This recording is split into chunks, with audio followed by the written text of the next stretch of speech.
நீங்கள் வீட்டில் இருந்து வரும்போது என்ன ஜெபத்தோடு வரணும்னா, ஆண்டவரே, 2 ஜெபம் ரொம்ப முக்கியம். ஒன்று, என் வாயின் வார்த்தைகளும் என் இருதயத்தின் தியானங்களும் உம்முடைய சமூகத்தில் உமக்கு பிரீதியாய் உமக்கு பிரியமாக இருப்பதாக.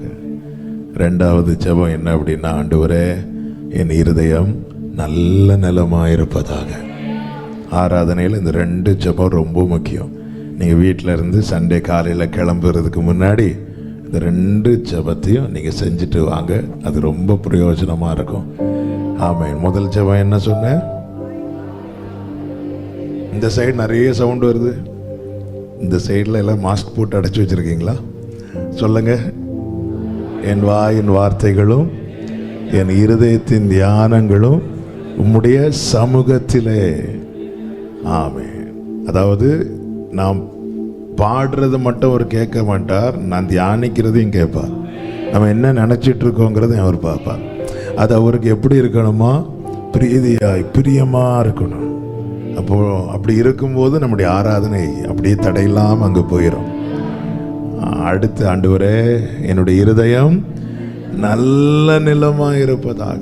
அதாவது விதைக்கப்படுகிற ஒரு வார்த்தை கூட இந்த இருதயத்தை விட்டு வெளியே போயிடக்கூடாது. நல்ல நிலமாய் இருந்தால் அது 100 பலன் கொடுக்கும். ஹல்லேலூயா. அப்படியே இங்கே வந்து இந்த வார்த்தைகளை கேட்கிற, இந்த ஆராதனையில் இணைந்திருக்கிற ஒவ்வொருவரையும் கர்த்தர் மாற்றுவாராக. இதுவே நம்முடைய ஏக்கமாகட்டும். கர்த்தர் நல்லவர். கர்த்தர் நம்மோடு கூட பேசுவாராக. ஒரு பாடலை சேர்ந்து பாடி ஆமென். ஹல்லேலூயா. கிருபை நிறைந்தவரே, உம் கரம் எனக்காதரவே. கிருபை நிறைந்தவரே,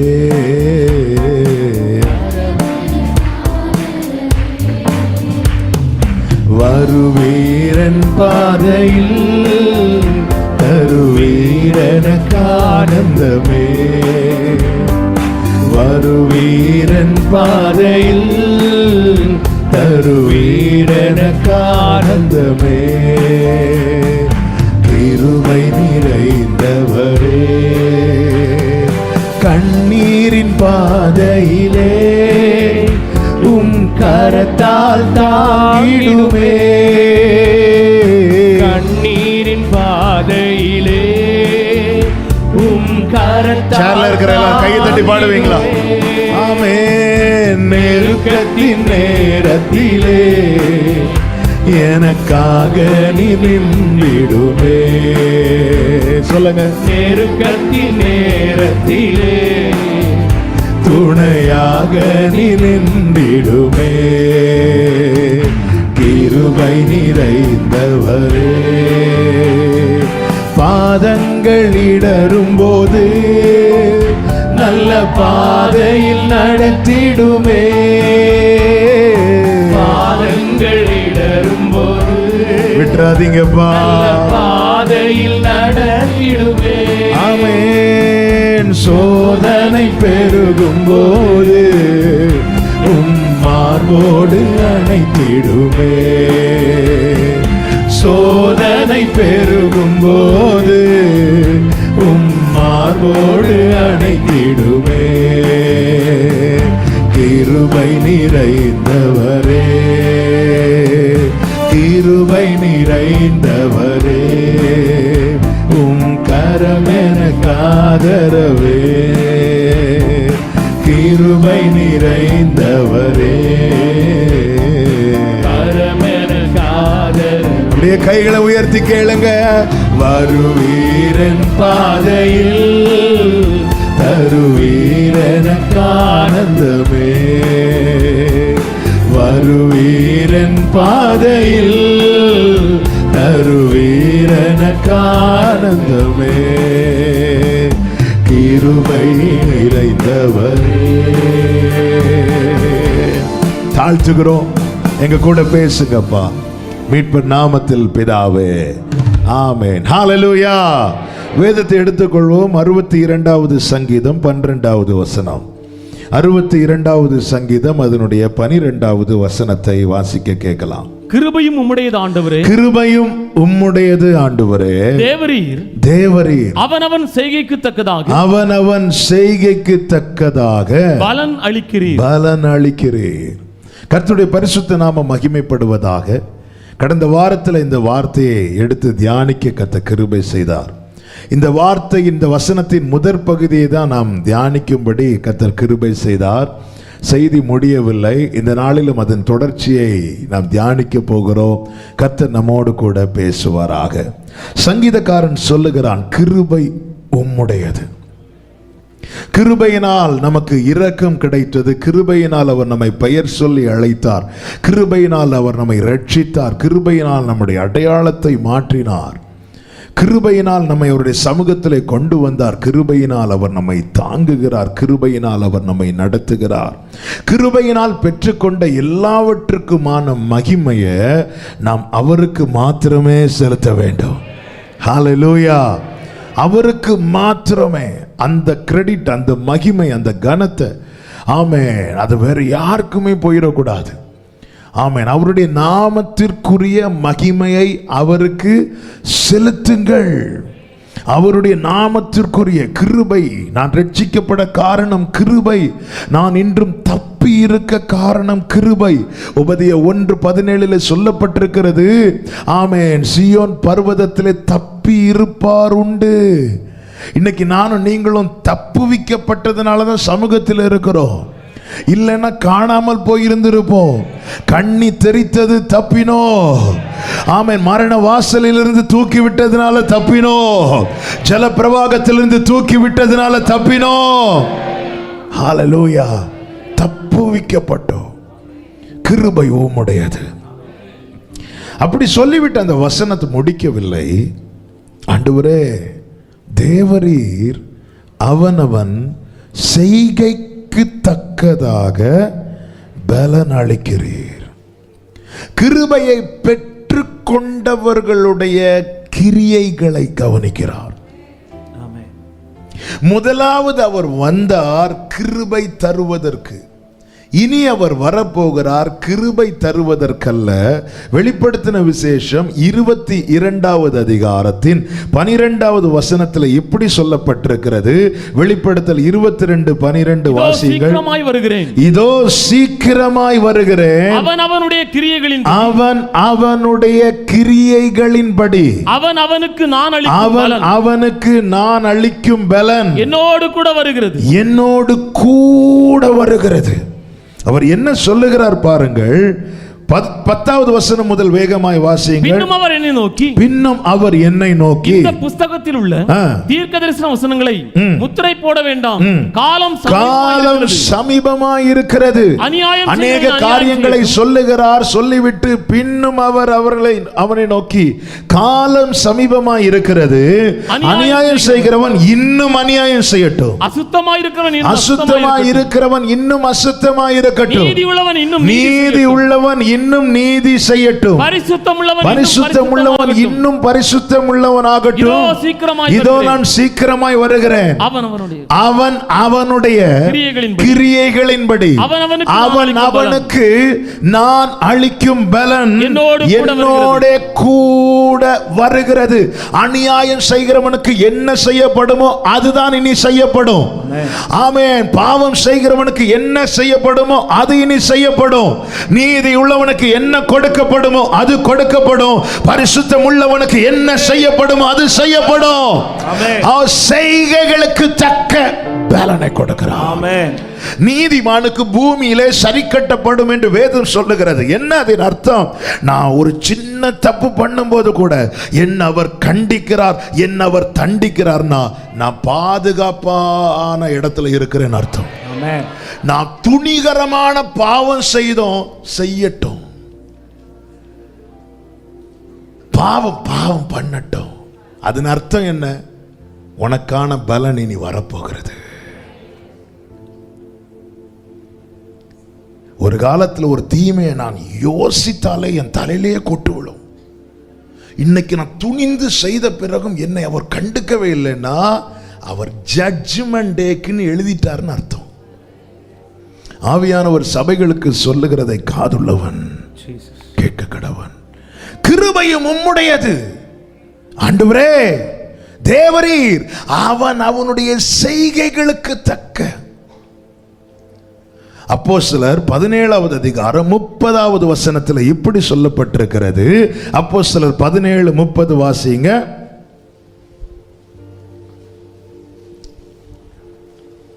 அறியாமையுள்ள காலங்களை தேவன் காணாதவர் போல் இருந்தார். தேவன் காணாதவர் போல் இருந்தார். அறியாமை உள்ள காலங்கள். ஒரு காலத்துல பாவம் என்றால் என்னவென்று தெரியாமல் இருந்தோம். அப்போ ஒருவேளை கேட்கலாம், அப்படியே இருந்தா பிரச்சனை இல்லையே. அங்கதான் விஷயம்.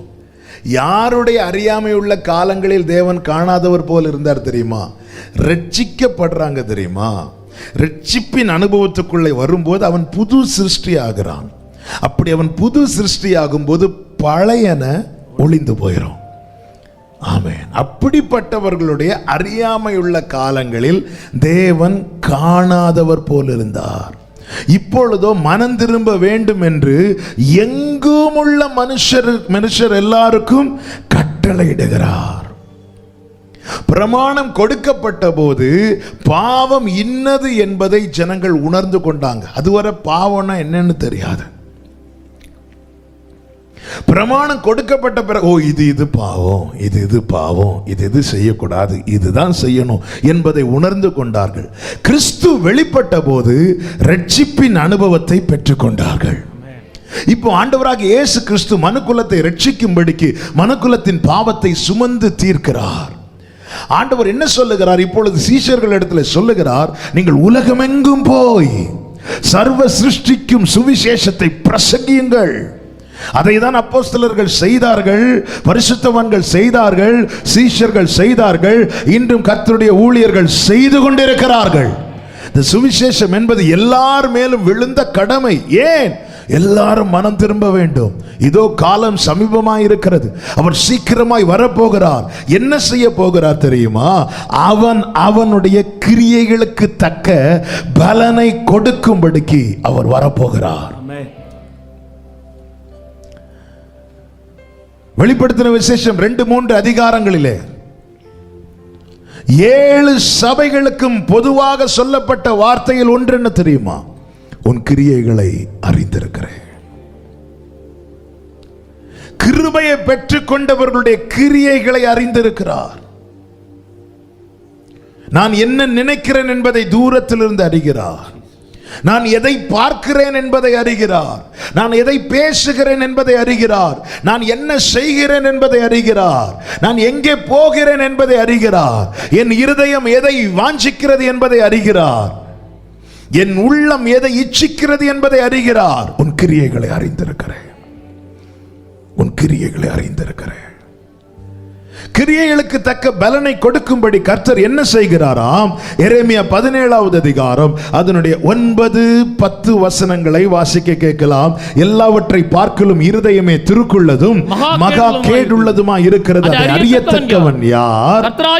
கர்த்தராகிய நானே ஒவ்வொருவனுக்கும் அவனவன் வழிகளுக்கும் செய்கைகளின் பலன்களுக்கும் தக்கதை கொடுக்கும்படிக்கு ஆராய்கிறவரும் உள்ளிந்திரியங்களை சோதித்தறிகிறவருமாய் இருக்கிறேன். நாம் பாடுற பாட்டை வச்சோ பேசுற வார்த்தைகளை வச்சோ ஏறெடுக்கிற ஜபங்களை வைத்தல்ல அவர் மதிப்பிடுவது. அவனுடைய வழிகளுக்கு தக்கதை கொடுக்கும்படிக்கு இருதயத்தை பார்க்கிறாராம். சோதித்து அறிகிறவர். ஓகே, ஒரு காரியத்தை நம்ம கேட்கும்போது இவன் இதை எதற்காக கேட்கிறான்? இதுக்கு பின்னாடி இருக்கிற அவனுடைய நோக்கம் என்ன? ஆண்டவரே நான் இப்படி இருப்பேன் அப்படி இருப்பேன், நான் ஆண்டவர் சமூகத்தில் வந்து என் வாழ்க்கையில் நெருக்கம் வரும்போது சொல்லும் போது ஆண்டவர் பார்ப்பார் எவ்வளவு காலம் இவன் இப்படி இருப்பான். கிடைக்கிறது வரை இருப்போம். எல்லாமே அவருக்கு தெரியும். எனவே தான் தாவீது ஜெபிக்கிறான், வேதனை உண்டாக்கும் வழி என்னிடத்தில் உண்டோ என்று பார்த்து என்னை நித்திய வழியிலே நடத்துங்க ஆண்டவரே. கிருபையை பெற்றுக்கொண்ட சபையே, கிரியையினால நீ நாசமாகி விடாதே, மோசம் போகி விடாதே. கிரியைகளை கவனிக்கிறார். எனவே நாம் செய்ய வேண்டிய காரியங்கள் என்ன? கிருபையை பெற்றுக்கொண்ட நாம் செய்ய வேண்டிய பிரதானமான 5 காரியங்களை நான் இந்த நாளில் உங்கள் மத்தியில் சொல்லி செபிக்கும்படி விரும்புகிறேன். முதலாவது 107வது சங்கீதம் அதனுடைய 43வது வசனம். 107:43. எவன் ஞானம் உள்ளவனோ அவன் இவைகளை கவனிக்க கடவன். ஞானவான்கள் கர்த்தருடைய கிருபைகளை உணர்ந்து கொள்வார்கள். ஞானவான்கள் கிருபையை உணர்ந்து கொள்வார்கள். நல்ல கவனமா கேளுங்க. நாம செய்ய வேண்டிய பிரதான காரியத்தில் ஒன்று என்னவென்றால் அவருடைய கிருபையை உணர்ந்து கொள்ளணும். கிருபையை உணர்ந்து கொள்ளுகிறவன் என்ன செய்வான்? இவைகளை கவனிப்பான். எவைகளை கவனிப்பான்? இந்த 107வது சங்கீதத்தில் 3 பிரதானமான காரியங்கள் எழுதப்பட்டிருக்கிறது. மீதி எல்லா வசனங்களும் அதோடு சேர்த்து தான் சொல்லப்பட்டிருக்கிறது. அந்த 3 பிரதானமான காரியம் என்ன? 1, 2வது வசனத்தில் 1-2 வசனங்களை வாசியுங்கள். கர்த்தரை துதியுங்கள், அவர் நல்லவர், அவர் கிருபை என்றும் உள்ளது. கர்த்தரால் சத்துருவின் கைக்கு நீங்களாக்கி மீட்கப்பட்டு. மீட்பை குறித்து சொல்லப்பட்டிருக்கிறது. மீட்பு. எவன் ஞானம் உள்ளவனோ அவன் இவைகளை கவனிப்பான். மீட்பு எப்படி கிடைத்தது? கர்த்தரால். எல்லாரும் சொல்லுங்க, சத்தமா சொல்லுங்க, கர்த்தரால். ஞானவான்கள் கிருபையை உணர்ந்து கொள்வார்கள். இது எல்லாருக்கும் கிடைச்சதா? இல்ல, எனக்கு கிடைச்சது. எப்படி கிடைத்தது? கர்த்தரால். ஊரில் ஒருவனும் வம்சத்தில் 2 பேருமாய் தெரிந்து கொண்டேன் என்று தீர்க்க தரிசனம் சொல்லப்பட்டிருக்கிறது. அப்படி என்றால் நானும் நீங்களும் ரட்சிக்கப்பட்டிருக்கிறோனா? அந்த ஊரில் ஒருவனாகவும் வம்சத்தில் 2 பேர்ல ஒரு ஆளாகவும் தேவன் என்னையும் உங்களையும் பார்த்ததுனால் அது மட்டும்தானே. கர்த்தரால். எவன் ஞானம் உள்ளவனோ அவன் இவைகளை கவனிப்பான். இந்த மீட்பு எனக்கு எப்படி கிடைத்தது? நான் சர்ச்சுக்கு வந்ததுனாலயா? நான் பாஸ்டர் பிள்ளையா பிறந்ததுனாலயா? அல்லது நான் ஒரு நல்ல விசுவாசிகளுடைய பிள்ளையாய் பிறந்ததுனாலயா? இல்ல இல்ல, கர்த்தரால். கர்த்தரால் மீட்பு கிடைத்தது. ஞானவான்கள் இதை கவனிப்பார்கள். கிருபையை உணர்கிறவன் இதை கவனிப்பான். தான் மீட்கப்பட்டதை கவனிப்பு. இது எனக்கு யாரால் கிடைத்தது? கர்த்தரால். அது மாத்திரமல்ல, 2வது காரியம் என்ன? 7வது வசனத்தை வாசிங்க. ஊருக்கு போய் சேர அவர்களை செவ்வையான வழியிலே நடத்தினார். 2வது அவர்களை நடக்க விட்டார் என்றல்ல, நடத்தினார். ஞானம் உள்ளவன் கவனிப்பான். என்ன கவனிப்பான்? தாபரிக்கும் ஊருக்கு போய் சேரணும்னா நானா நடந்தா போக முடியாது. அவரால் நடத்தப்பட்டால் என்னால கரெக்டா போக முடியும். ஹல்லேலூயா. ஞானம் உள்ளவன் கவனிப்பான். அதனால அதான் இருதயத்தை கடினப்படுத்தாதே என்று பைபிள்ல சொல்ல காரணம் என்ன? போன வாரம் செய்தியில சொன்னேன் என்று நினைக்கிறேன். இருதயத்தை கடினப்படுத்தினா விட்டுருவார். அவர்கள் தங்கள் யோசனையின்படியே நடந்தார்கள். யார் யார் தங்கள் யோசனையின்படி நடந்தார்களோ நடக்க விடுவார். ஆனா எது மிஸ் ஆயிரும் தெரியுமா? அந்த மறுகரையில போய் பார்க்க முடியாது. இன்னைக்கு போகலாம், எங்க வேணாலும் நான் போவேன், என் இஷ்டம். நான் சம்பாதிச்சது என் பணம், என் காசு, என் ஆரோக்கியம், என் பலம், என் இஷ்டப்படி நான் செய்வேன். செய்யுங்க. ஆனா எது நஷ்டமாயிரும் தெரியுமா? அந்த தாபரிக்கும் ஊரு, அந்த மறுகரை, அந்த நித்தியம், அது அவுட் ஆயிரும். என்னால, என் பலத்தால, என் சுயத்தால போக முடியும். ஞானம் உள்ளவன் இவைகளை கவனிப்பான். அவன் ஞானம் உள்ளவன், கிருபையை உணர்ந்தவன் எப்படி கவனிப்பானா? நான் அவரால் தான் நடத்தப்படுகிறேனா? ஒவ்வொரு காரியத்துக்கும் கவனிப்பேன். நான் அவரால் நடத்தப்படுகிறேனா? நான் அவரால் நடத்தப்படுவேன். ஆனால் எனக்கு நிச்சயம் உண்டு. என்ன நிச்சயம்? தாபரிக்கு ஊருக்கு போய் சேர்ந்துருவேன். ஹல்லேலூயா, ஹல்லேலூயா. சென்னைக்கு டிக்கெட் வாங்கிட்டு பஸ்ஸில் ஏறி படுத்து தூங்குறோம். ஏன் தூங்குறோம்? நமக்கு தெரியும் இந்த வண்டி நாளை காலையில் எங்கே தான் போகும்? சென்னைக்கு தான் போகும். ஹல்லேலூயா. என்ன நம்பிக்கையை வச்சிருக்கிறோம்ல? காலையில் போய் இங்கிருந்து வண்டியில் ஏறும்போதே சொல்லுவோம், காலையில் 7 மணிக்கு வந்துடுவோம். வண்டி எடுக்கிற டிரைவர்கிட்ட நாளைக்கு எப்போ போய் சேருன்னு கேட்டால் கோவம் வந்துடும். சார் கரெக்டாக போகும் சார், நீங்கள் உட்காருங்க சார். நம்ம நாளைக்கு 7 மணிக்கு வந்துடும். என்ன நம்பிக்கையில் சொல்கிறோம்? இந்த பஸ்ஸு சென்னைக்குன்னு உள்ள பஸ்ஸு. ஹல்லேலூயா. ஏதோ ஒரு பஸ்ஸில் ஏறி உக்காந்துட்டு நாளை காலையில் வந்து சேர்ந்துருவேன்னா சேர்ந்துருவோம். எங்கே போய் சேருவோம் அதுக்கப்புறம் தேடியும் காண முடியாது.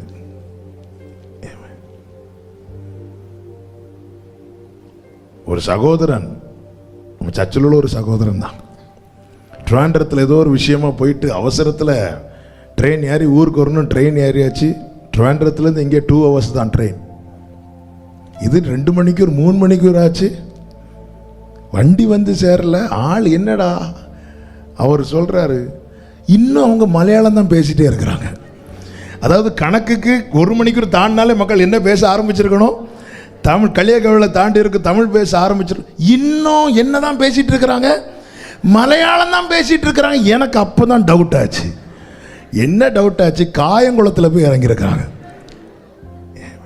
அது ட்ரெயின் தான், ஆனால் இன்ஜின் அந்த பக்கம் பார்த்து நின்றுச்சு. இவர் சீட் இருக்குன்னு சொல்லிட்டு ஏறிட்டாரு, இன்ஜினை பார்க்கல. நமக்கு சீட்டு கிடைச்சா போதும் இல்ல.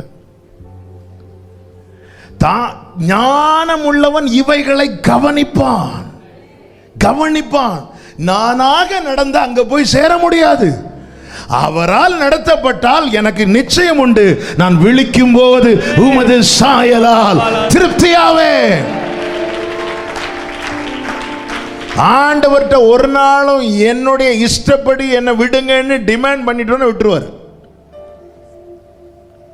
இளைய குமாரன் எனக்கு சொத்தை பிரிச்சு தாங்கன்னு கேட்டான், பிரிச்சு கொடுத்தார். எல்லாத்தையும் சேர்த்து கொண்டு போனான், விட்டுட்டார். ஆனா ஏங்கிட்டு இருந்தார். வேதனை, என் ஜனம் எனக்கு செவி கொடுத்தால் நலமா இருக்குமே. இஸ்ரவேல் என்னை விரும்பவில்லையே. ஞானவான் இதை கவனிப்பான். என்ன கவனிப்பான்? கர்த்தரால் மீட்பு, கர்த்தரால் நடத்தப்படுதல். 3வது 30வது வசனத்தை 29, 30 வாசியுங்கள். கொந்தளிப்பை அமர்த்துகிறார். அலைகள் அடங்குகின்றது. அமைதல் உண்டானது நிமித்தம் அவர்கள் சந்தோஷப்படுகிறார்கள். தாங்கள் நாடின துறைமுகத்தில் அவர்களை கொண்டு வந்து சேர்க்கிறார். இதுதாங்க கிருபை. மீட்கிறார், நடத்துகிறார், கொண்டு வந்து சேர்க்கிறார். அப்போ அதனாலதான் பைபிள் சொல்லுது, நீங்கள் மனம் திரும்பி அமர்ந்திருந்தால். என்ன, எதில் அமர்ந்திருக்கணும்? அந்த ரட்சிப்பின் அனுபவத்தில் அமர்ந்திருக்கணும். நான் தான் ரட்சிக்கப்பட்டுட்டேன்னு சொல்லி நான் திரும்பியும் எகிப்துக்கு போவேனானால், நான் மீண்டும் என் பழைய பாவத்தை நோக்கி பழைய காரியத்தை நோக்கி போவேனானால் அவர் விட்டுருவார். நீங்கள் மனம் திரும்பி அமர்ந்திருந்தால் ரட்சிக்கப்படுவீர்கள். 3 அனுபவங்கள், ரட்சிப்பின் 3 அனுபவங்கள். முதல் அனுபவம் கிருபையாய் ஆத்தும மீட்பு. இனி நம்ம இந்த ரட்சிப்பில் நிலைத்திருக்கணும். நிலைத்திருந்தால் முடிவு பரியந்தம் நிலை நிற்கிறவனே ரட்சிக்கப்படுவான். ஞானவான்கள் இவைகளை கவனிப்பார்கள். என்ன, என்னை மீட்டவரால் நான் நடத்தப்பட்டால் மட்டும்தான் எனக்கு நித்தியம். இல்லைன்னா நான் என்ன ஃபாஸ்டிங் போட்டாலும், என்னதான் சர்ச்சில் கொண்டு தசம பாகத்தை கொட்டினாலும், எத்தனை மீட்டிங் நடத்தினாலும் எனக்கு நித்தியம் கிடையாது. நானாக நடந்தா எனக்கு மோட்சம் கிடையாது. அவரால் நடத்தப்பட்டால், ஏன் நானாக நடந்தால் அலைகள் எழும்புனா இந்த படகு அவுட் ஆகிரும். அவரால் நடத்தப்பட்டால் அவர் எழும்புவார், அலையெல்லாம் அமைதியாக இருக்கும். ஹல்லேலூயா. அவர் எழும்புவார். இதை ஞானவான்கள் கிருபையை உணர்ந்து கொள்வார்கள்.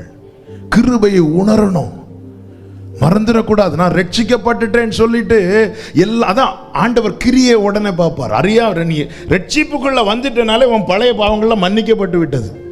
இனி அதை குறித்து பிசாசானன் வந்து நீ அப்படி செஞ்சவன் இல்லை, இப்படி செஞ்சவன் இல்லை. உலகம் பேசுவாங்க, பிசாசும் பேசுவான், விசுவாசிகளும் பேசுவாங்க. இவன் யார் தெரியுமா, இவன் யார் தெரியுமா? ஆண்டவர் சொல்றே, அதெல்லாம் சமுத்திரத்தின் ஆழத்தில் தூக்கி போட்டுட்டேன், அதெல்லாம் நான் சுமந்து தீர்த்தேன். இனி கர்த்தர் என்ன பார்க்கிறாருன்னா கிரியை பார்க்கிறார். இனி நீ எப்படி இருக்கிற, இனி நாம் எப்படி இருக்கிறோம்? கிருபையை உணர்ந்தவன் என்ன செய்வான்? ஆண்டவர் என்னை மீட்டுட்டீங்கல்ல, ஆண்டவரே என்னை நீங்களே நடத்துங்க ஆண்டவரே. ஹல்லேலூயா. உமக்கு பிரியமானதை செய்ய எனக்கு கற்றுத்தாரும் தெய்வமே. இதுதாங்க கிருபையை உணர்ந்தவனுடைய பாட்டு.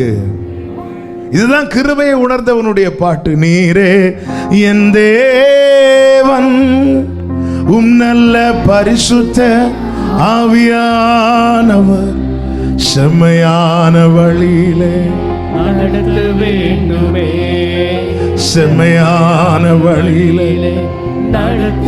சில நேரத்துல அவருடைய கிருபையும் அவர் கிரியைகளுக்கு தக்க பலன் தருவதையும் நினைத்து தியானிக்கும் போது எல்லாம் என் இருதயத்தில் எழும்புற ஜெபத்துல ஒன்று என்ன தெரியுமா?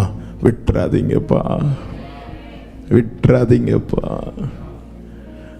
கிரியைகளுக்கு தக்க பலனே. நீங்க பைபிள்ல பாத்தீங்கன்னா அவருடைய இரண்டாவது வருகையை குறித்து சொல்லப்பட்ட எந்த இடத்திலையுமே கிருபை என்றோ இரக்கம் என்றோ தயவு என்றோ ஒரு வார்த்தையை நீங்க பார்க்க முடியாது. ஒன்றையுமே பார்க்க முடியாது. இன்னைக்கு அதெல்லாம் நம்ம அனுபவித்துக் கொண்டிருக்கிறோம். அதிலே நீச்சல் அடித்துக் கொண்டு இருக்கிறோம். அன்பின் நீளம் என்ன, ஆழம் என்ன, அகலம் என்ன, உயரம் என்ன, அதில் மிதந்து கொண்டு இருக்கிறோம். கிரியை கவனிக்கிறார்.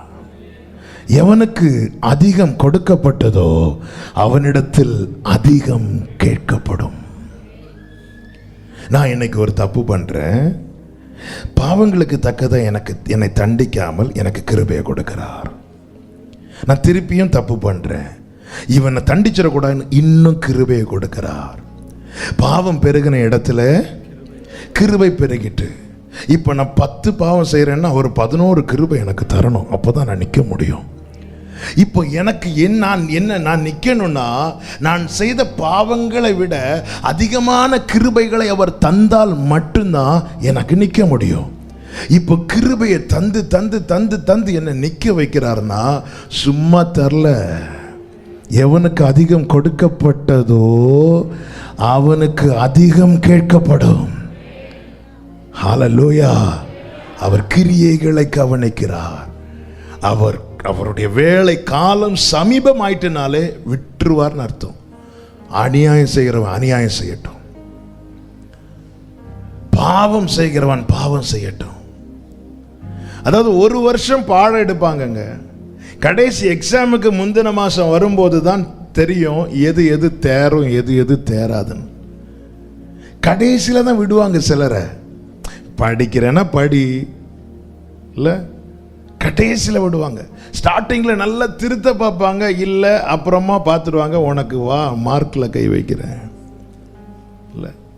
இனி இவன் திருந்த மாட்டான், இவன் இப்படி தான் இருப்பான், இவன் இருதயத்தை கடினமாக்கி கொண்டு தான் இருப்பான், விட்டுருவார். விட்டுட்டு வருவார். விட்டுட்டாருன்னா தேவன் விட்டுட்டாருன்னா பாவம் செய்வதற்கு லைசன்ஸ் தந்துட்டாருன்ற அர்த்தம் கிடையாது. நீ சேஃப் சோன்ல இருந்து வெளியே போயிட்டேன்னு அர்த்தம். கிருபையை உணர்ந்து கொள்ளுகிறவன் கவனிப்பான். எதை கவனிப்பான்? என்னை யார் மீட்டு கொண்டாரோ அவரால் நடத்தப்பட்டால் மாத்திரமே இந்த வாழ்க்கை படகு மறுகரையை போய் அடையும். மற்றபடி இது பாதியிலே மூழ்கிவிடும். கிருபையை உணர்ந்து கொள். இரண்டாவது காரியம், கிருபையின் திரட்சியை மறந்து விடாதே. Multitude of grace mercies. கிருபையின் திரட்சியை 106:7 வாசிங்க. சங்கீதம் 106:7. எங்கள் பிதாக்கள் எகிப்திலே உம்முடைய அதிசயங்களை உணராமலும் உம்முடைய கிருபையின் திரட்சியை நினையாமலும் போயிட்டாங்க. கிருபையின் திரட்சி, அதாவது அவர் இதைதான் நான் கொஞ்சம் முன்னாடி சொன்னேன். கிருபை அவர் பெருக பண்ணி தான் இன்னைக்கு நம்மளை நிக்க வச்சிருக்கிறார். ஆமென், ஹல்லேலூயா. கிருபையின் திரட்சியை மறந்துட்டோனாலே நாம் யாராய் மாறி விடுவோமாம்? உணர்வில்லாதவர்களும் கலகம் பண்ணுகிறவர்களுமாய் மாறிவிடுவோம். கலகம் பண்ணுகிறவர்களாய் மாறிவிடுவோம். சிவந்த சமுத்திரத்துக்கு முன்னாக வந்து நிற்கிறாங்க. பார்வோன் சேனை வந்ததும் கலகம் பண்ண ஆரம்பிக்கிறாங்க. என்ன அங்க எங்களுக்கு கல்றையில் என்ன இங்கே கொண்டு வந்தீங்க? ஆண்டவர் எண்ண ஆரம்பித்தார் 1. அடுத்த சோதனை எண்ண ஆரம்பித்தார் 2. கிருபையின் திரட்சியை உணராமல் யார் யார் கலகம் பண்ணினார்களோ ஒரு நாளில் ஆண்டவர் சொன்னார், இதோடு கூட 10 முறை என்னை சோதித்த ஒருவனும் கானானுக்குள் வர முடியாது. கிருபையை அறியாமை உள்ள காலங்களில் காணாதவர் போல் இருப்பார்.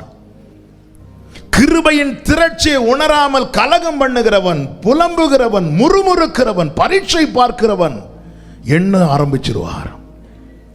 ஆண்டவர் மோசே கிட்ட சொல்றார், இதோடு கூட 10 முறை என்னை பரீட்சை பார்த்த ஒருவனை நான் கானானுக்குள்ள விட மாட்டேன். கிருபையின் திரட்சியை சபையை மறந்துடாத. இன்னைக்கு மேகத்துக்கு கீழே இருக்கிறோம், ரைட்டு.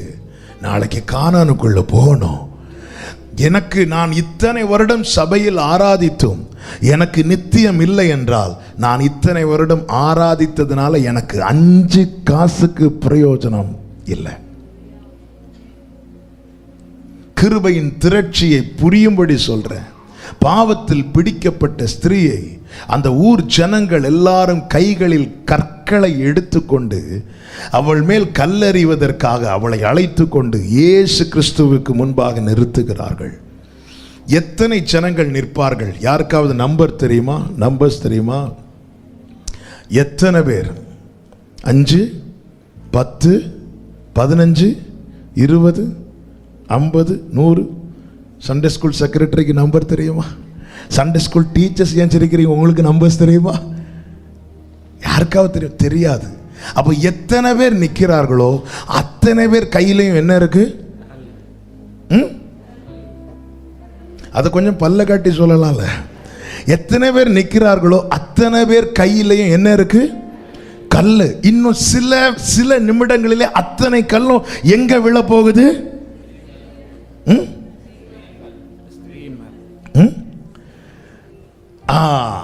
அந்த ஸ்திரீக்கு மேல விழ போகுது.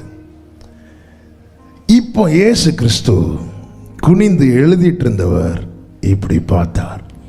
அவ்வளவுதான். அவள் மேல் விழ வேண்டிய அத்தனை கற்களும் கீழே விழுந்தது. காரணம், அவள் மேல் அவருடைய கிருபை விழுந்தது.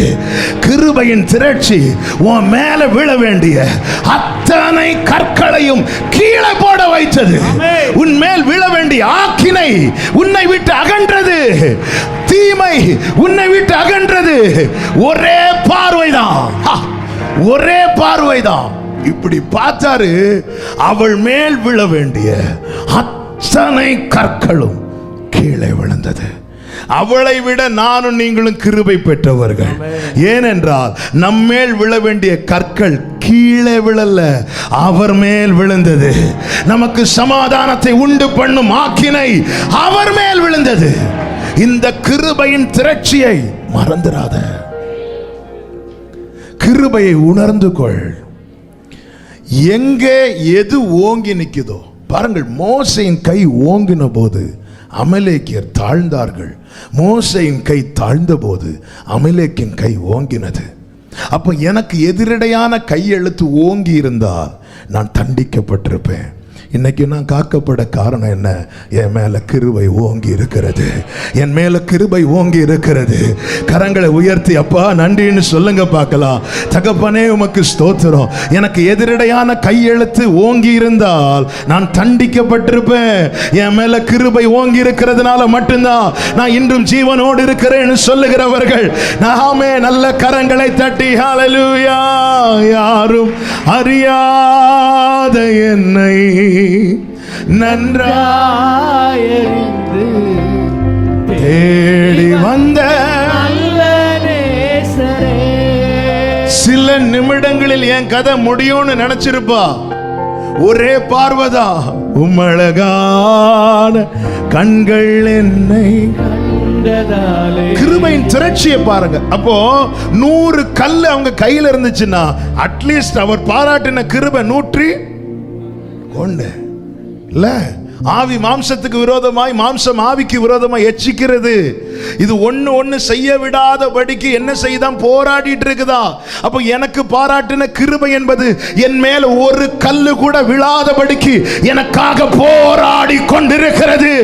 இந்த கிருபையின் திரட்சியை மறவாதே சபையே, மறந்துடாத. அவள் மேல விழும். எப்படி இருந்திருப்பால?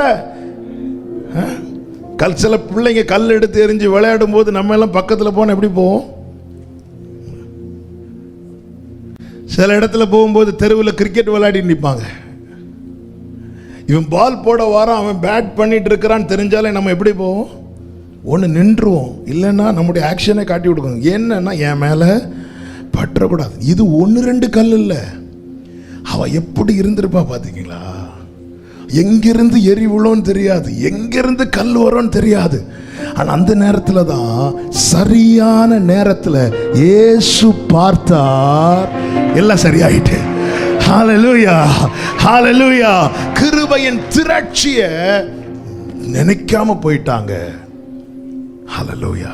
கிருபையின் திரட்சிய மறந்துடாத.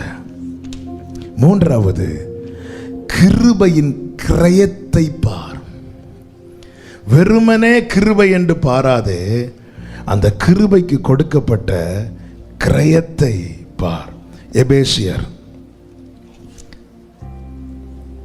1வது அதிகாரம் 7வது வசனம். அவருடைய கிருபையின் ஐஸ்வரியத்தின்படியே, அவருடைய கிருபையின் ஐஸ்வரியத்தின்படியே இவருடைய இரத்தத்தினால், இவருடைய இரத்தம். கிருபையின் ஐஸ்வரியத்துக்கு கொடுக்கப்பட்ட கிரயம் என்ன தெரியுமா? ஆண்டவராகிய இயேசு கிறிஸ்துவினுடைய இரத்தம். கிருபையை பார்க்கிறவர்கள் கிருபைக்கு பின்னாக இருக்கிற கிரயத்தை பார்ப்பாங்க. விலை அதிகமாய் கொடுத்து வாங்கப்பட்ட பொருட்கள் மேல நம்முடைய கவனமும் பாதுகாப்பும் அதிகமா இருக்கும். ஹல்லேலூயா, ஹல்லேலூயா. செருப்பு விஷயத்தை கூட பாருங்களேன். பழைய செருப்பு அப்படியே போட்டுருப்போம், வேணா எடுத்துட்டு போவோம். ஆனால் யாரோ புது செருப்பு வாங்கிட்டு வந்தா, ஒரு செருப்பு ரைட்டில் இருக்கும், இன்னொரு செருப்பு லெஃப்டில் இருக்கும். ஒருவேளை யாராவது எடுக்க வந்தா கூட ஜோடியை காணாமல் திரும்பி போயிடணும். ஏன்னா அதுவும் செருப்பு தான், இதுவும் செருப்பு தான். ஆனால் நம்ம பின்னாடி இருக்கிற கிரயத்தை பார்க்குறோம். எவ்வளோ காரியத்துக்கு பின்னாடி இருக்கிற கிரயத்தை பார்க்குறோமே.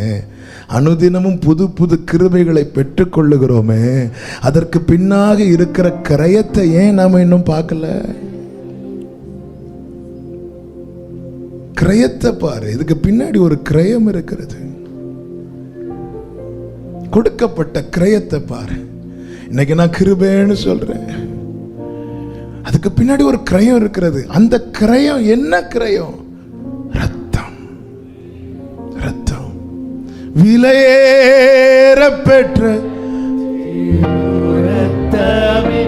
அவர்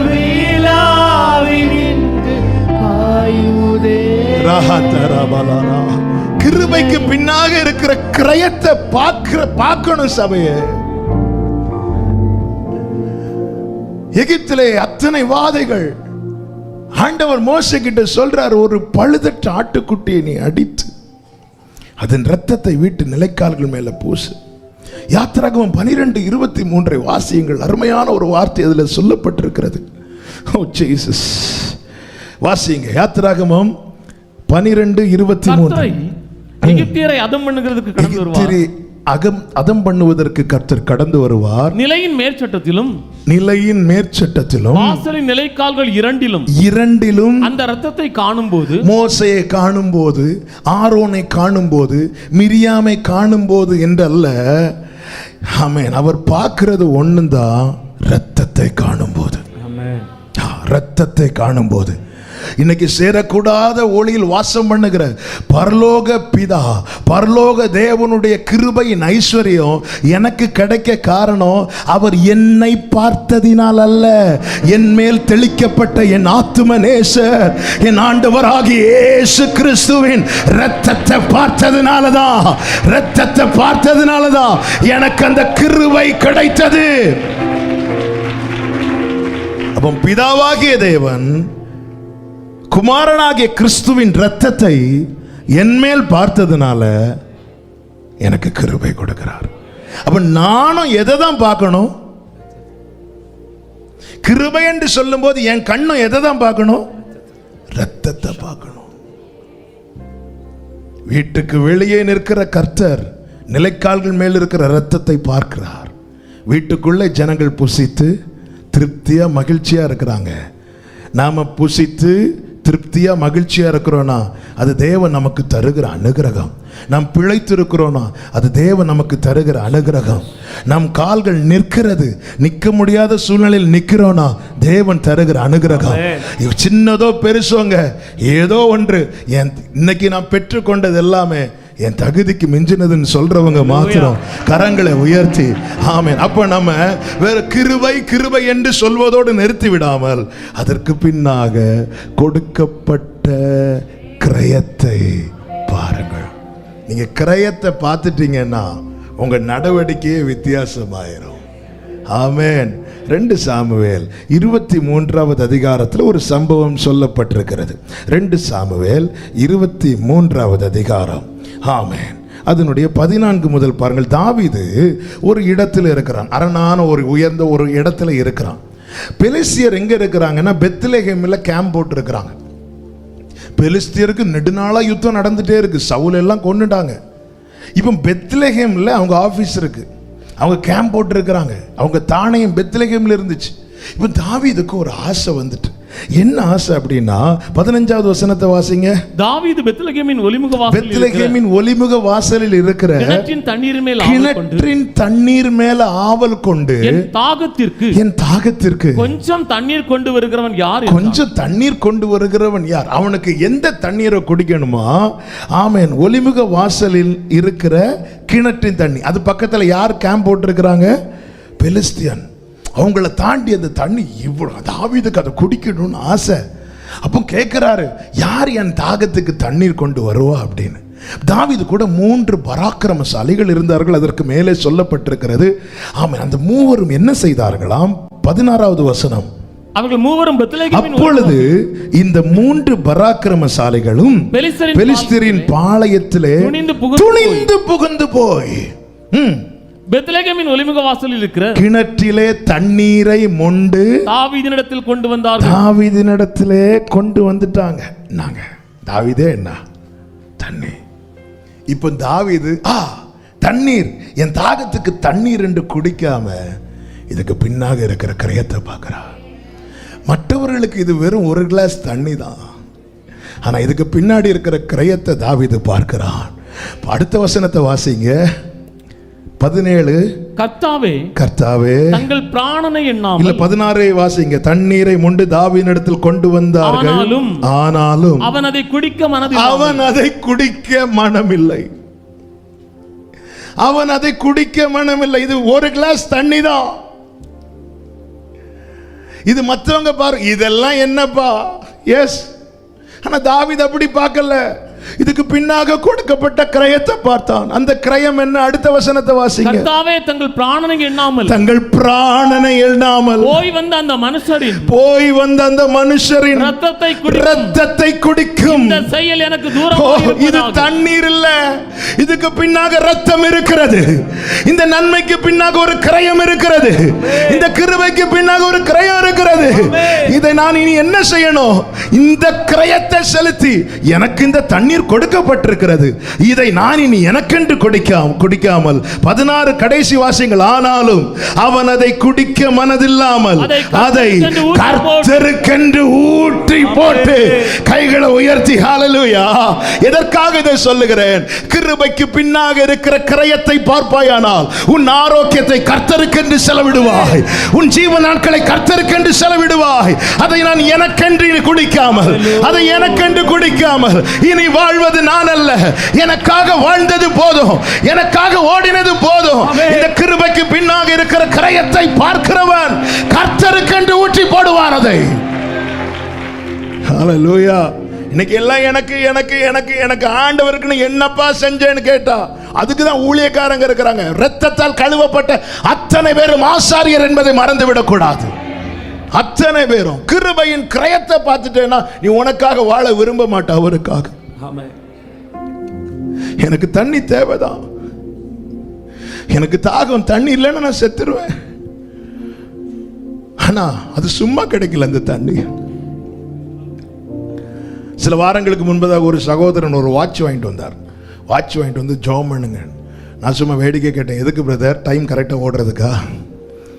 ஜெபம் பண்ணி விட்டேன். ஆண்டவர் இடைவிட ஆரம்பித்தார். ஒவ்வொரு நன்மையும் கர்த்தர் தந்ததுன்னு பார்க்கிறவர்கள் பாக்கியவான்கள். நம்ம சின்ன விஷயத்துக்கெல்லாம் ஜெபம் பண்ண மாட்டேங்கிறோம். நம்மளாம் பெரிய கார் வாங்கினா தான் ஜெபம் பண்ண கொண்டு வரோம். சிலர் அதை கூட கொண்டு வர மாட்டாங்க, ஸ்க்ராட்ச் ஆனால் தான் கொண்டு வருவாங்க. ஸ்க்ராட்ச் ஆகும்போது தான் ஞாபகம் வரும், ஒழுங்கா சர்ச்சில் கொண்டு போய். ஒரு நன்மை, ஒவ்வொரு நன்மைக்கு பின்னாக இருக்கிற கிரயத்தை பார்க்கணும். கிரயத்தை பார்த்துட்டோம். என் தகப்பனார் அநேக பாடங்களை எங்களுக்கு கற்றுத்தந்தார். அதில் ஒன்று என்னன்னா, நல்லா சாப்பிடு, வேஸ்ட் பண்ணிடாத. எங்கள் அப்பா சாப்பிட்டுட்டு இருக்கும்போது ஒரு அரிசி வெளியே, ஒரு சோறு, ஒரு பருக்கை வெளியே விழுந்துட்டுன்னா கையெல்லாம் நடுங்க. அவங்களுக்கு எடுத்து உள்ள போடுவாங்க. எனது சும்மா கிடைக்கல, ரத்தம், இதுக்கு பின்னாக இருக்கிற ரத்தம். தாவீது அதை தண்ணியா பார்க்கல, தன் பிராணனை எண்ணாமல் எனக்காய் துணிந்த அந்த 3 பராக்கிரமசாலியின் ரத்தமாய் பார்த்தான். அப்படின்டா ஆமே, நாம் சாப்பிடுற சாப்பாடு, நாம் உடுக்கிற உடை, நம்ம தங்கி இருக்கிற வீடு, நாம பயணிக்கிற வாகனம், இது எனக்கு கிருபையினால் கிடைத்தது என்றால் இதுக்கு பின்னாக இருக்கிற கிரயம் என்ன தெரியுமா? ஓ, என் தேவனுடைய ரத்தம், என் ஆண்டவராக இயேசு கிறிஸ்துவின் ரத்தம். ரத்தம், ஹல்லேலூயா. ரத்தமே சிந்தப்பட்ட ரத்தமே, விலையேற பெற்ற வல்ல ரத்தமே, இயேசு கிறிஸ்துவின் ரத்தமே, எனக்கு விலையாக சிந்தப்பட்டது. இந்த கிருபையின் கிரயத்தை பார்க்கிறவன் தனக்கு கிடைக்கப்பட்டதை பெரிதாய் பார்ப்பான். தனக்கு கிடைக்கப்பட்டதை பெரிதாய் பார்க்காதவனுக்கு ஒரு நாளும் நிறைவு வராது. அவனை பாரு, அவங்கள பாரு. ஹல்லேலூயா. கஷ்டப்பட்டு சேர்த்து வச்சு ஒரு வண்டி வாங்கியிருப்போம். ஒரு வாரம் கழிச்சு, ஒரு மாதம் கழிச்சு இன்னொருத்தர் அதை விட கொஞ்சம் பெரிய வண்டி கொண்டு வருவாங்க. அப்போ கேட்பாங்க, என்ன விலைக்கு வாங்கினீங்க? நான் இந்த வண்டி இந்த விலைக்கு வாங்கினேன். அதே விலைக்கு தான் நானும் வாங்கினேன். அவ்வளோதான், சமாதானம் போச்சா? உடனே நம்ம என்ன, ஐயோ ஒரு மாதம் வெயிட் பண்ணியிருந்தா, கொஞ்சம் வெயிட் பண்ணியிருந்தா. அதாவது பிசாசானவன் நாம நிறைவா இருக்கிறது அவனுக்கு பிடிக்கவே செய்யாது. ஏதேனில் என்ன குறை இருந்துச்சு? என்ன குறை இருந்துச்சு? ஆனால் அவன் வந்து பார்த்தீங்களா, ஆனாலும் உங்களுக்கு இது கொடுக்கல பார்த்தீங்களா, ஆனாலும் கொடுக்கல, அவ்வளோதான். ஆமால, கரெக்டு தானே. அவங்களும் ஆராதிக்கிறாங்க, நீங்களும் ஆராதிக்கிறீங்க. அவங்கள பாருங்க எப்படி இருக்கிறாங்கன்னு.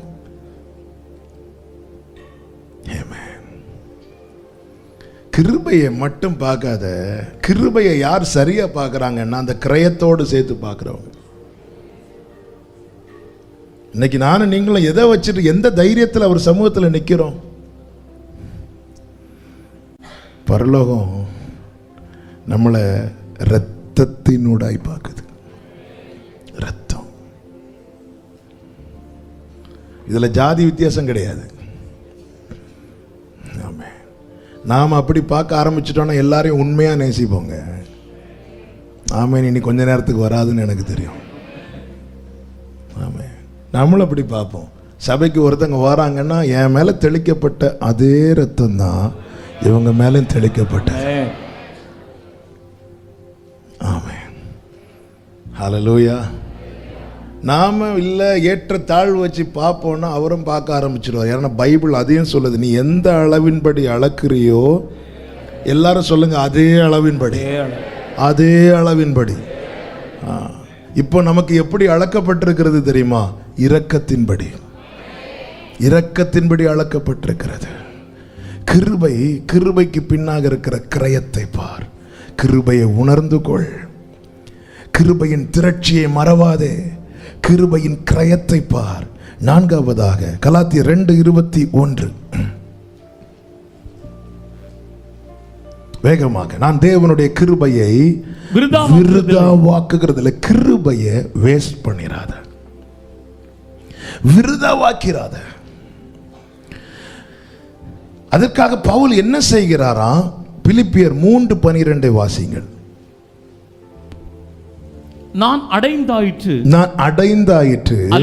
அல்லது முற்றும் தேறினவனானேன் என்று நான் அடைந்தாயிற்று என்று எண்ணாமல் கிறிஸ்து இயேசுவினால் நான் எதற்காக பிடிக்கப்பட்டேனோ அதை நான் பிடித்துக் கொள்ளும்படிக்கு ஆசையாய் தொடர்கிறேன். அப்ப கிருபை எனக்கு எதற்கு கொடுக்கப்பட்டிருக்கிறது? நான் எதற்காக பிடிக்கப்பட்டேனோ அதை நான் பிடித்துக் கொள்ளணும். அதுக்காக நான் என்ன செய்யணும்? நான் ஆசையாய் தொடரணும். எங்கே தொடரணும்? எனக்கென்று ஒரு ஓட்டம் நியமிக்கப்பட்டிருக்கிறது. எனக்கான ஒரு விசேஷித்த நன்மையை தேவன் ஏற்படுத்தி வைத்திருக்கிறார். இனி நான் என்ன செய்யணும்? எனக்கு நியமித்த ஓட்டத்தில் ஓடணும். அப்போ பாரமும் பாவமும் என்ன நெருக்கும், அதை தள்ளிவிட்டு ஓடதான் தேவ கிருபை எனக்கு கொடுக்கப்பட்டிருக்கிறது. அப்போ எனக்கான ஓட்டத்தில் ஓடாமல் நான் வேற எதை நோக்கி ஓடினாலும் நான் என்ன செய்கிறேன்? கிருபையை விருதாவாக்குகிறேன்.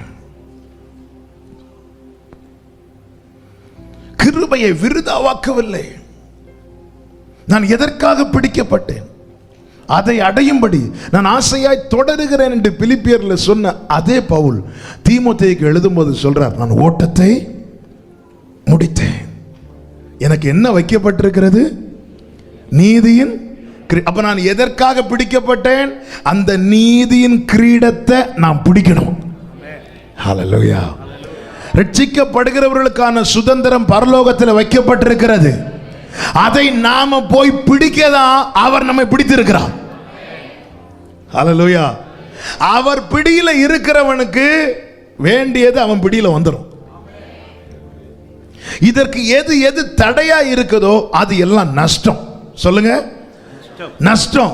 எனக்கு நான் சொல்ற வார்த்தையை சத்தமா, எனக்கு நியமித்த ஓட்டத்தில் ஓடுவதற்கு எவையெல்லாம் தடையா இருக்கிறதோ அவை எல்லாமே நஷ்டம். அடுத்த வார்த்தை குப்பை. ஆமென். எது நஷ்டமோ அதுதான் என்னது? குப்பை. எது லாபமோ அதுதான் பொக்கிஷம். லாபம் ஒன்றுதான், கிறிஸ்து இயேசு. எனக்காக சுதந்திரம் வைக்கப்பட்டிருக்கிறது. 1 பேதுரு 1வது அதிகாரத்தில் இது சொல்லப்பட்டிருக்கிறது. பாருங்கள், 1 பேதுரு 1வது அதிகாரம் அதனுடைய 5வது வசனம். 4 முதல் வாசிங்கள். அவர் இயேசு கிறிஸ்து மரித்தோரிலிருந்து எழுந்ததினாலே அழியாததும் மாசற்றதுமான வாடாததுமாகிய சுதந்திரத்திற்கு, வாடாத சுதந்திரம், அழியாத சுதந்திரம் நமக்காக எங்கே வைக்கப்பட்டிருக்கிறது? 5வது வசனம். கடைசி காலத்திலே வெளிப்பட ஆயத்தமாக்கப்பட்டிருக்கிற ரட்சிப்புக்கு ஏதுவாக விசுவாசத்தை கொண்டு தேவனுடைய பலத்தினாலே காக்கப்பட்டிருக்கிற உங்களுக்கு அந்த சுதந்திரம் பரலோகத்தில் வைக்கப்பட்டிருக்கிறது. பவுல் சொல்றார், எனக்கான சுதந்திரம் என்ன? நீதியின் கிரீடம். அது எங்க வைக்கப்பட்டிருக்கிறது? பரலோகத்தில் வைக்கப்பட்டிருக்கிறது. நான் இனி என்ன செய்யணும்? போய் அதை பிடித்துக் கொள்ளணும். அதற்காக இயேசு எனக்கு என்ன செய்தார்? என்னை பிடித்துக் கொண்டார். ஹல்லேலூயா. சில பிள்ளைங்க ஸ்கூலுக்கு போக மாட்டேன் அடம் பிடிக்கும் போது பெற்றோர் கையை பிடிப்பாங்க, பார்த்துருக்கீங்களா? அந்த பிடி வலிக்குமா இனிக்குமா? பெற்றோரே, இப்போ உள்ள சூழ்நிலை சொல்ல, இப்போ என் பிள்ளை போறேன் நிற்கிறா, ஆனால் ஸ்கூலு அவளுக்கு திறக்கல. இப்போ நாங்கள் பிடிக்கிறது போயிடாத. ஆனால் போக மாட்டேன் அடம் பிடிக்கும் போது ஃபஸ்ட்டு சொல்லி சொல்லி பார்ப்பாங்க, அப்புறம் பார்த்தாங்க இவன் வேலைக்கு ஆகாது, ஒரு பிடி பிடிப்பாங்க. ஆமாம். இந்த பிடி எதுக்குன்னா நீ உனக்கானதை பிடிக்கணும். ஹல்லேலூயா. பவுல் சொல்றார், கிறிஸ்து இயேசுவினால் நான் எதற்காக பிடிக்கப்பட்டேனோ அதை பிடிக்கும்படிக்கு. அதுக்காக ஓடுறேன். போராட வேண்டி இருந்துச்சு. அதுக்கு தான் ஆண்டவர் சொன்னார், என் கிருபை போதும், கிருபை போதும். இந்த கிருபை போதும் என்ற ஒற்றை வார்த்தை நம்முடைய வாழ்க்கைக்கே போதுமானதுங்க. ஒருவனுடைய ஓட்டம் முழுவதும் ஓடி முடிக்க தேவ கிருபை போதுமானது. அதுதான் கிருபையை உணர்ந்து கொள்ளணும். மீட்டவரால் நடத்தப்படுகிறவனுக்கு தான் நித்தியம். ஆமென். நான் மீட்கப்பட்டிருக்கிறேன், நான் நடத்தப்படுகிறேனா என்பது முக்கியம். நான் இரத்தத்தால் மீட்கப்பட்டிருக்கிறேன், நான் நடத்தப்படுகிறேனா? மீட்டவரால் எவன் நடத்தப்படுகிறானோ அவனுக்கு தான் நித்தியம். நான் மீட்கப்பட்டிருக்கிறேன், அவரால் நடத்தப்படுகிறேனா என்பதை நினைப்பது ரொம்ப ரொம்ப முக்கியம். கிருபையை விருதாவாக்க கூடாது. காலையில் எழுந்தவுடன் புது கிருபை தாங்குது. எதற்கு தாங்குது? இன்னைக்கு ஒரு ஓட்டம் இருக்கிறது, இன்னைக்கு ஒரு தூரம் இருக்கிறது, அதை நான் கடந்தாகணும், அதை நான் கடந்தாகணும், அங்கே நான் போய் தான் ஆகணும். Praise the Lord. கிருபையை விருதாவாக்காதே. 5வது, ஆமென், எபேசியர் 3வது அதிகாரம். Thank you, Holy Spirit.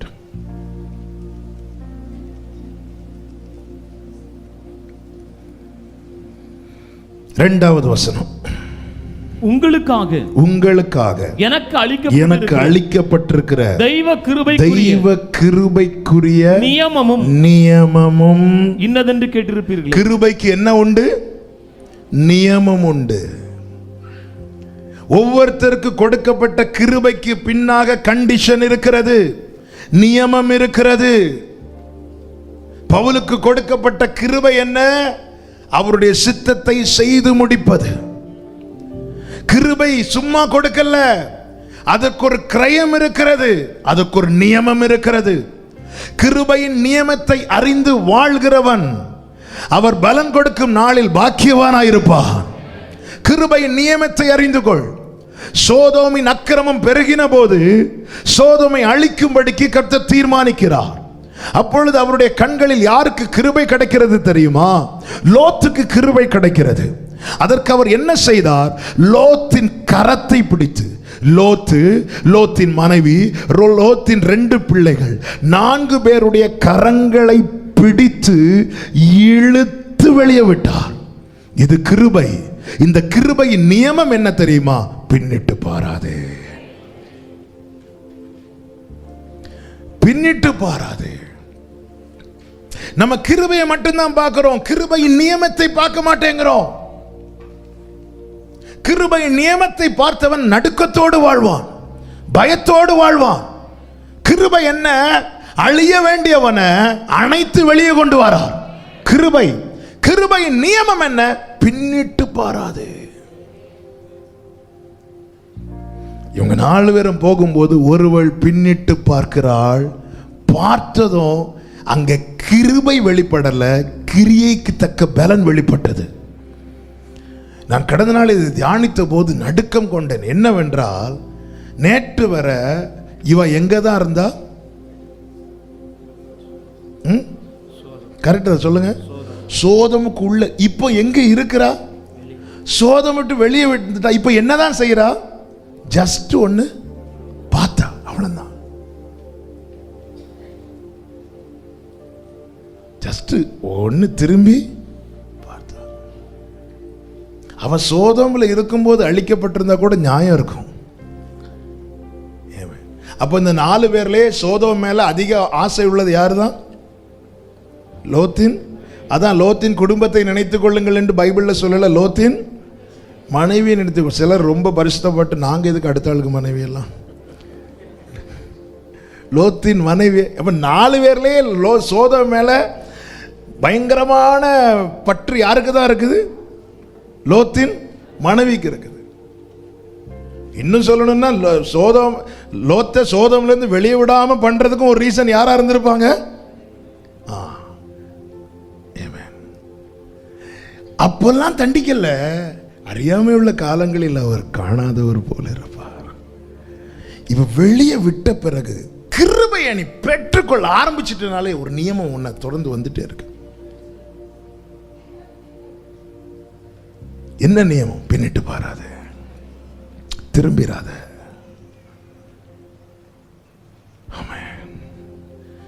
நம்ம பிரச்சனை என்னன்னா, அந்த பாவத்தையே அவர் கண்டுக்கல, இதை கண்டுக்குவாரா? அன்னைக்கு அப்படி சோதமுக்குள்ள போனதுக்கு அப்புறமே அவர் காப்பாற்றினார்னா, இப்ப நான் உள்ளெல்லாம் போகலையே, சும்மா பார்க்க தானே செய்யறேன் மொபைல் எடுத்து, ஜஸ்ட் பார்க்க தானே செய்யறேன். நீ இப்ப கிருபைக்குள்ள இருக்கிற. இந்த கிருபைக்கு ஒரு நியமம் இருக்கிறது. உன் கண்களை காத்துக்கொள், பின்னிட்டு பாராதே. சீமே என்பவன் தாவீதுக்கு மேல மண்ணை தூக்கி போடுறான். ஒரு ராஜா மேல இப்படி செய்கிறவன் சடிதியாய் கொல்லப்பட வேண்டியவன். ஆனால் ராஜா என்ன செய்கிறான்? கிருபை பாராட்டுகிறான்.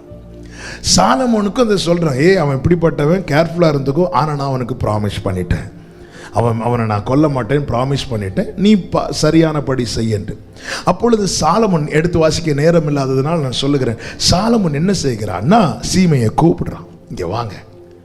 கூப்பிட்டு ஒரு வார்த்தை சொல்லுகிறான் பாருங்கள். 2 ராஜாக்கள் 2வது அதிகாரம் 36 37 வசனங்களை வேகமா வாசிங்க. 2 ராஜாக்கள் 2வது அதிகாரம் 36 37 வசனங்கள். 1 ராஜாக்கள் 2வது அதிகாரம் 36 37 வசனங்கள். பின்பு ராஜா சீமையை அழைப்பித்து அவனை நோக்கி, நீ எருசலேமிலே உனக்கு ஒரு வீட்டை கட்டி அங்கே இருந்து எங்கேயாவது வெளியே போகாமல் அங்கே குடியிரு. கிருபையின் நியமம் என்ன? நீ எல்லையை தாண்டாத, எல்லையை தாண்டாத. கிருபையின் நியமம் என்ன? நீ பின்னிட்டு பாராதே. கிருபையின் நியமம் என்ன? நீ எல்லையை தாண்டாத. நீ ராஜாவின் கோபத்துக்குள்ளாக வேண்டியவன், ராஜா மேல கல்ல தூக்கி போடுற, அன்றே உன் கழுத்து அறுக்கப்பட வேண்டியது, நீ வெட்டி போடப்பட வேண்டியவன். ஆனா உனக்கு கிருபை கிடைக்குது. இந்த கிருபை என்பது திருப்பி அப்படி செய்வதற்கல்ல, எல்லையை தாண்டாதே. கிருபையை பெற்றுக்கொண்ட தேவ ஜனத்துக்கு ஒரு எல்லை இருக்கிறது. இந்த வசனம் தான் எல்லை, இந்த வசனம் தான் வேலி. இதுக்குள்ள இருக்கதான் கிருபை தரார். அவன் அதை கேட்டு என்ன சொல்லுகிறான் பாருங்கள், 37 வாசிங்க. நீ வெளியே போய் கீதரோன் ஆற்றை கடக்கும் நாளில் நீ சாகவே. நீ எல்லையை தாண்டிட்டேனா உன் கிரியையின் பலன் வந்துரும்பா. நீ எல்லைக்குள்ளே இரு, கிருபையின் பலனை காத்துக்கொள். அதை கேட்டு 38வது வசனத்துல சீமை என்ன சொல்லுகிறான்? சீமை ராஜாவை பார்த்து, அது நல்ல வார்த்தை. என்ன எப்படி சொல்றான்? நல்ல வார்த்தை. நம்ம எல்லாம் இன்னைக்கு கிருபையை கேட்டு கேட்டு என்ன சொல்லிட்டு இருக்கிறோம்? என்ன அருமையான பிரசங்கம்.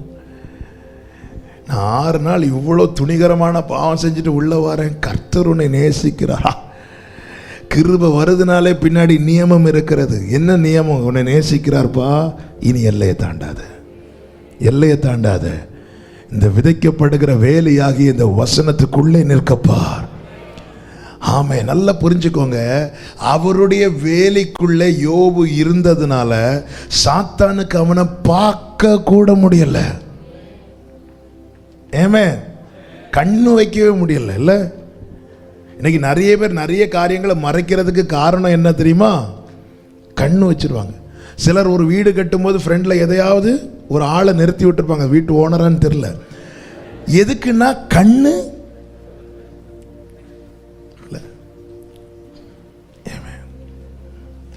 சில துணியெல்லாம் கட்டி வைப்பாங்க, ஒரு காத்து தான்.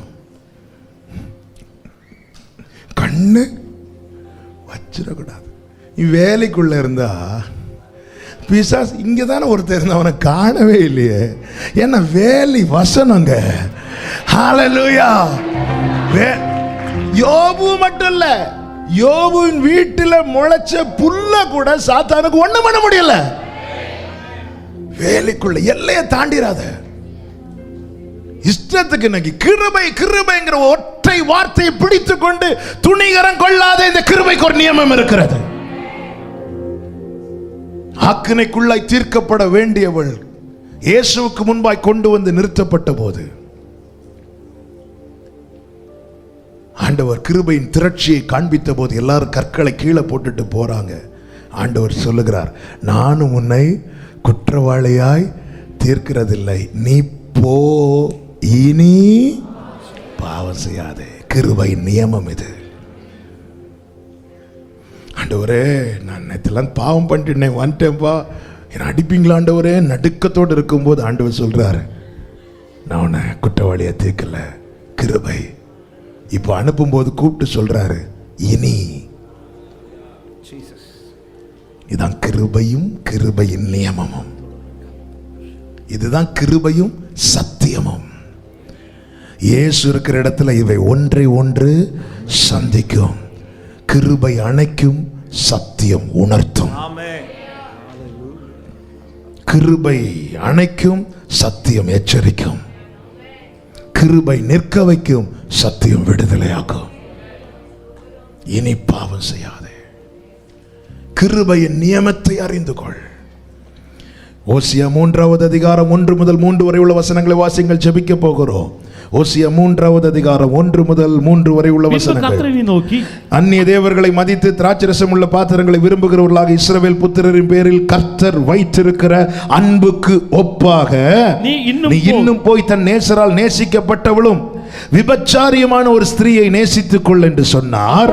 அப்பொழுது நான் அவளை எனக்கு 15 வெள்ளிக்காசுக்கும் 1.5 கலம் வார்கோதுமைக்கும் கொண்டு அவளை நோக்கி, நேசரால் நேசிக்கப்பட்டவள் யாரா மாறிட்டானா? விபச்சாரியா மாறிட்டா, வேசித்தனம் பண்ண ஆரம்பிச்சிட்டா.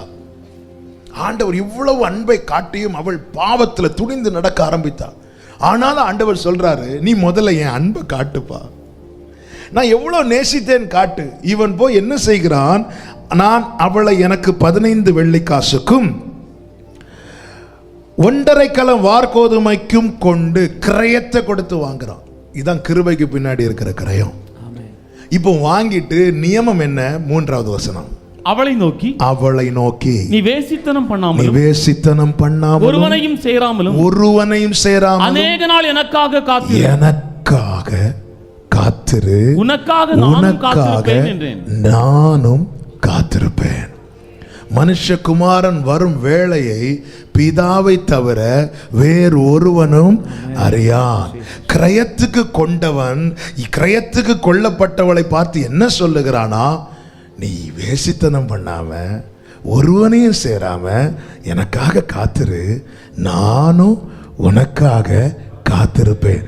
இதேதான் பிதாவின் வலது பாரிசத்தில் இருக்கிறவரும் பாவத்தில் இருந்த நமக்கு கிரயத்தை கொடுத்து நம்மை மீட்டவரும். இங்கே இவளுக்கு கொடுக்கப்பட்ட கிரயம் என்ன? 15 வெள்ளிக்காசு 1.5 கலம் வார்கோதுமை. நமக்கு கொடுக்கப்பட்ட கிரயம் என்ன? கடைசி சொட்டு ரத்தம், அவருடைய சரீரம், அவருடைய ஜீவன்.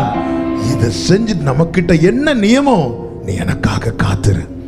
எப்படி காத்திருக்கணும்? வேசித்தனம் பண்ணிராத. வேசியோடு இருந்து வேசித்தனம் பண்ணுகிறவன் அவளோடு இசைந்திருக்கிறான். தேவனுக்கு அது அருவருப்பு.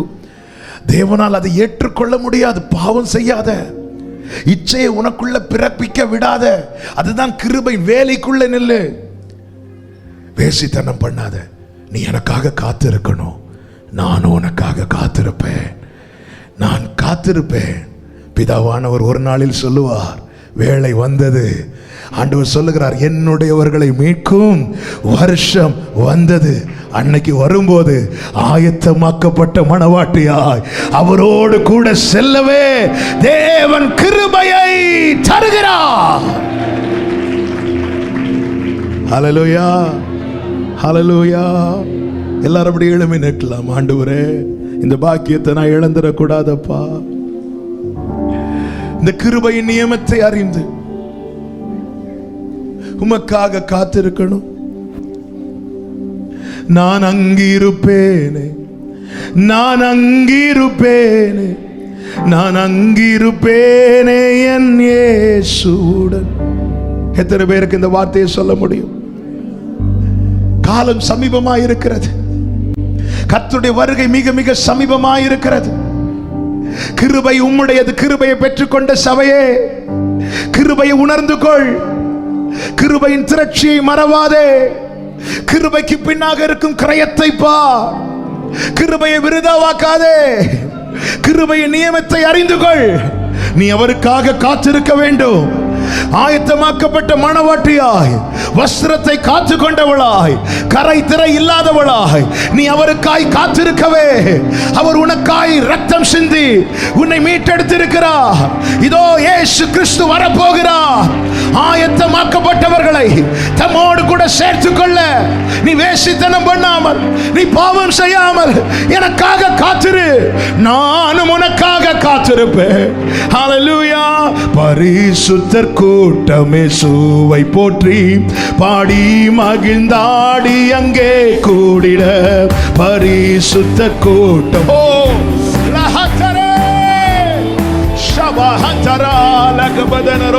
பரமானந்த கீதம் மங்களம். நீ அங்கிருப்பாயோ, நீ அங்கிருப்பாயோ, நீ அங்கிருப்பாயோ, சொல்லென் மனமே நான் அங்கிருப்பேனே, நான் அங்கிருப்பேன், நான் அங்கிருப்பேனே. ஆட்டுக்குட்டியும் மரசாட்சி செய்ய அண்டீனோரெவரும் அவரை சேர. ஆட்டுக்குட்டியும் அந்த நாள் சமீபம். ஆமென். அன்பர் என்றெல்லாம் கண்ணீரும் துடைக்க, அன்பர் என்றெல்லாம். ஆமென். நீ அங்கிருப்பாயோ, நீ அங்கிருப்பாயோ, நீ அங்கிருப்பாயோ, சொல்லென் சபையே நான் அங்கிருப்பேனே, நான் அங்கிருப்பேன். ஒருவர் கூட இழந்து விடக்கூடாது ஆண்டவரே. ஹல்லேலூயா. பேதுரு பவுலும் யோவானும் அங்கே, பின்னும் முற்பிதாக்கள் அப்போஸ்தலரும். பேதுரு பவுலும் யோவானும் அங்கே, பின்னும் முற்பிதாக்கள் அப்போஸ்தலரும். இரத்த சாட்சிகளும் திரளாய் கூட பரலோகத்தில் இது காணப்படுகிறது. ஹல்லேலூயா. நீயும் வேணும். நீ அங்கிருப்பாயோ, நீ அங்கிருப்பாயோ, நீ அங்கிருப்பாயோ, சொல்லென் மனமே நான் அங்கிருப்பேன், நான் அங்கிருப்பேன். ஹல்லேலூயா. சோதனைகள் வென்றவர், சோதனைகளை வென்றவர் எவரோ, துன்பம் தொல்லைகளை சகித்தவரும். சோதனைகளை வென்றவர் எவரோ, துன்பம் தொல்லைகளை சகித்தவர். ஆமென். ஜோதி ரூபமாய் சொல்லோகில் ஜொலிக்க, ஜோதி ரூபமாய். ஹல்லேலூயா. நீ அங்கிருப்பாயோ, நீ அங்கிருப்பாயோ, நீ அங்கிருப்பாயோ, சொல்லென். ஆமென். நம்பிக்கையோடு சொல்லுங்க. நான் அங்கிருப்பேனே, நான் அங்கிருப்பேனே, நான் அங்கிருப்பேனே. கன்னிகையை போல் கர்த்தர் சபை அன்று, மன்னர் மணாளன் இயேசுவை மணந்து. கன்னிகையை போல் கர்த்தர் சபை அன்று, மன்னர் மணாளன் இயேசுவை மணந்து. பின்னும் சொல்லறிதாம் நிலை ருசிக்க, பின்னும் சொல்லறிதாம் நிலை ருசிக்க. நீ அங்கிருப்பாயோ, நீ அங்கிருப்பாயோ.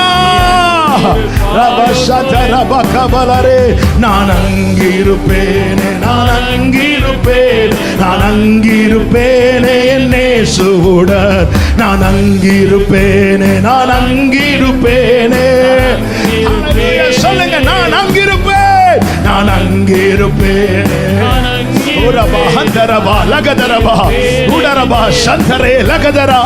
நான் அங்கிருப்பேன், நான் அங்கிருப்பேன்.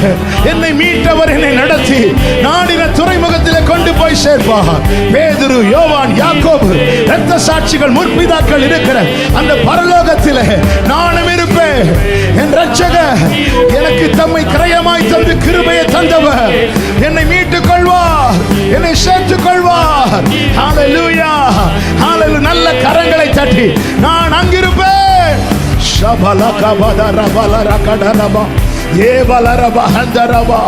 சபையே, கிருபை நியமத்தை அறிந்து கொள். பின்னிட்டு பாராதே, எல்லையை தாண்டாதே, பாவம் செய்யாதே. கர்த்தருக்காய் சுத்தமுள்ளவனாய் ஆயத்தமாக்கப்பட்ட மணவாட்டியாய் காத்திரு.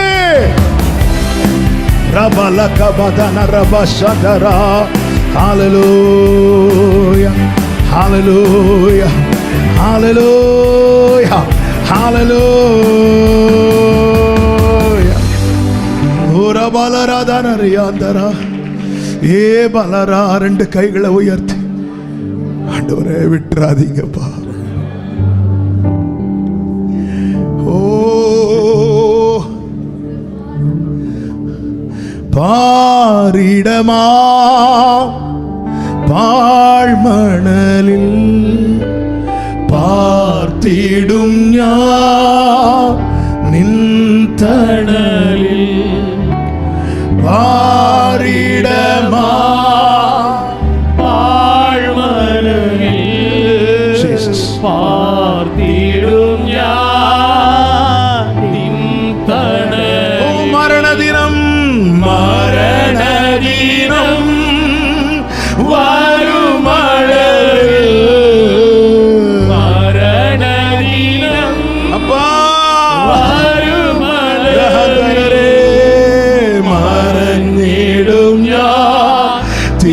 வச்சுக்கோங்கப்பா.